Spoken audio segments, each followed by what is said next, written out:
the fact that I kept pulling all-nighters for my exams. First, I just want to help you seek to understand, dear listener, that these events which have befallen me were entirely my fault, a cause of my youthful folly, a cause of my own hubris, and it is my fault that I was left at the mercy of the elementary school PTA. So without any further ado, let's get into it.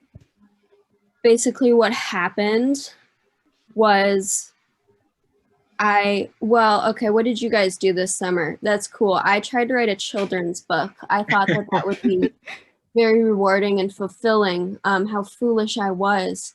I wrote a children's book, but to be honest, the audience wasn't everybody, and I understood that at the time I wrote it. I just feel like, personally, I feel like there's a lot of anti-ghost propaganda out there. Like, for example, The Conjuring, or the Conjuring 2, or like Annabelle from the Conjuring universe, or Annabelle 2, or like the Nun from the Conjuring universe. Also some others, but there's a lot of anti-ghost propaganda. You understand my point.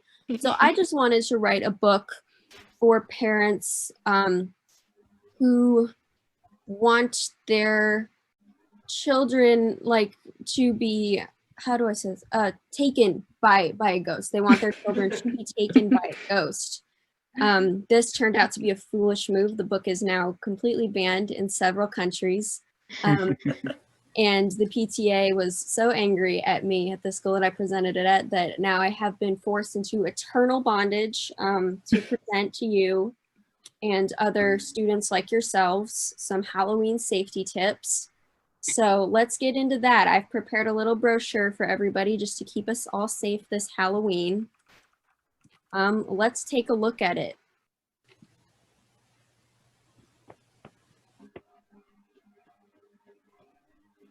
So first off, what do you do if you get a call from an unknown number? You're all very young, so you wouldn't answer it. But if you do, you get them to try and buy into your pyramid scheme. I feel like that's a really great opportunity for you. You can turn that around, get that cash, girl boss. About clowns too. Clowns are a really important part of our ecosystem, but they are dangerous, and we do all know that. So when you're hiking, you don't want to be hiking alone. You need to stay on the trails, and you need to stay on these paths that have been carved out that are free from clowns. Knowing when it's clown season in your area is super important. If you do come across a clown while you're hiking, don't turn and run away. You need to try to appear bigger than the clown, slowly backing away from them. Shouting can scare them. They are predators, but they're solitary. They're very easily frightened. They don't want to be in showdowns that they can't win.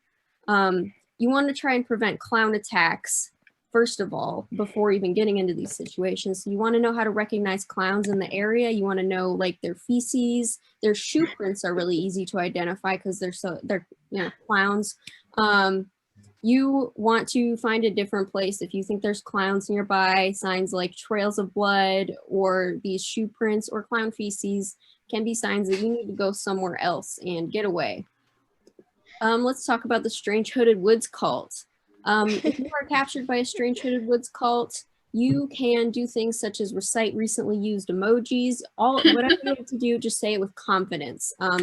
This is playing on the natural structure of a cult. The cult members at this point are not going to want to look stupid in front of their boss, so they're going to start to nod in agreement with what you're saying.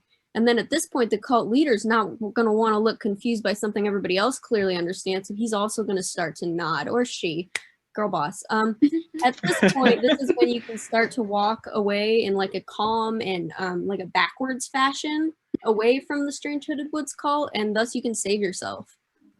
Let's talk about ghosts. This time we're going to talk about the generic brand of ghosts, haunting your house, breaking your plates. It's about time that you set them down in a non-confrontational setting and have a little talk with them about paying rent and not breaking your dishes if they're not even going to wash them.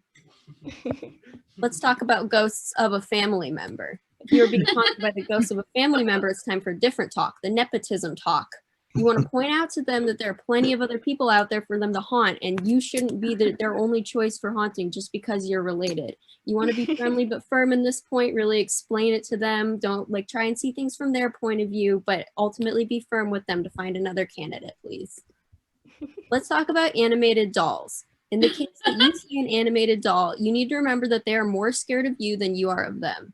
They are very shy little creatures. They prefer dry and cool habitats. So if you clean these areas in your house frequently, or if you avoid having them at all, you're going to really lower your rates of animated dolls coming in. There's a wide variety to look out for too that you need to recognize. In North America, a lot of them are not venomous, so you don't need to worry very much. But as you can see here in this little drawing, these two dolls look very similar, but one of them is a dangerous species and one of them isn't.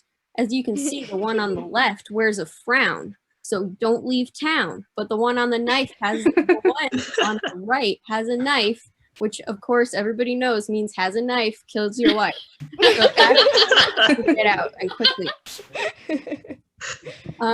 Preventing animated dolls in your home is pretty simple. Keep those areas clean. Consider some natural deterrents like peppermint and eucalyptus. If that doesn't work, you can visit your home improvement store. They have like little beepers, I guess, that like you can't hear, but the animated dolls can, and they hate those. So Maybe call some of those and get your house free of animated dolls. Let's talk about doppelgangers. I think you can just pepper spray them. That seems like it would be fine to me. I think that would work. You want to make sure that your doppelganger has been sufficiently maced, and then you can mace the doppelgangers of yours.